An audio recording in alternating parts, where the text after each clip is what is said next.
Good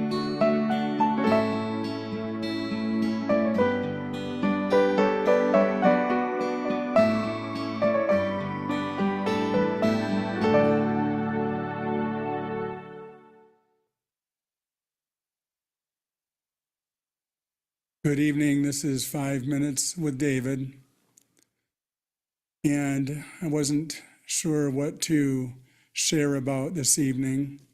So I'll just ask to see what I'm being prompted with. My title is Listening for Truth. So, Jesus, what would you like me to share about this evening? And the word that comes up is hatred. Wow. He's telling me I love hatred. I love it because I see it as my salvation. I think this is where my happiness is coming from. And it has shown up a couple times this week. In the past, I always try to avoid using that word, I hate. But it's interesting that for most people, it's easier to say I hate than I love. And this week, I noticed again, this has been a pattern the last few weeks, watching the morning lesson videos. I've just had this, I just would feel my skin crawling, listening to Kay, hearing her laugh, repeating phrases over and over and over and over again that would just grind at me. And I could feel the hatred coming up towards her. And I know that it's a play in consciousness. I know that it's the ego trying to keep me distracted. And I joined with her, and I said, I really need to look at this. Like, what is going on? And again, she asked me if I'd be willing to give all the dark energy to her, which I said yes. And I could feel that happening. And then she said something no one's ever said to me. She said, look at me. Tell me that you hate me and you resent me for bringing this to you. And I kind of choked up. I'm like, I can't do that. And she says, yeah, just do it. And I just couldn't bring myself to telling her I said, I don't hate you. She said, you do. I said, well, the ego does, but my seeking mind, she said, you need to say this. She says, you don't think I can handle it?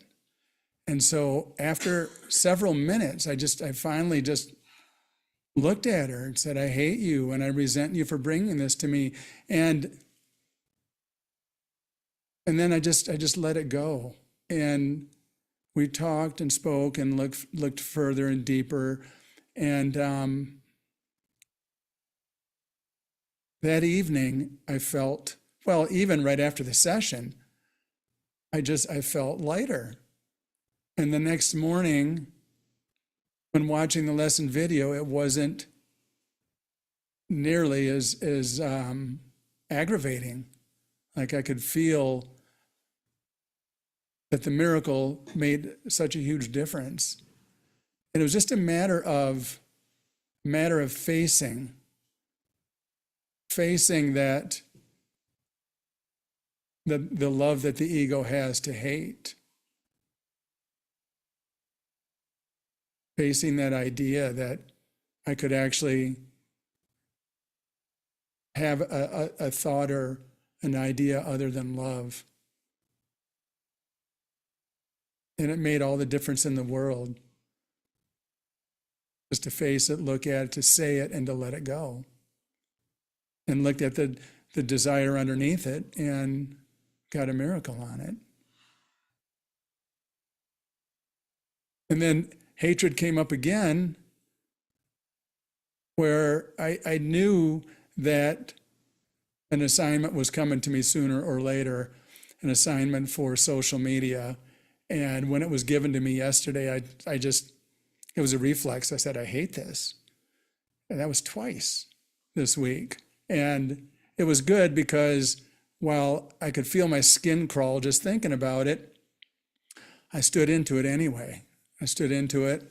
I did the assignment, and I could feel how the ego puts up the smoke screen to make it seem like this is going to be impossible and I'm going to die.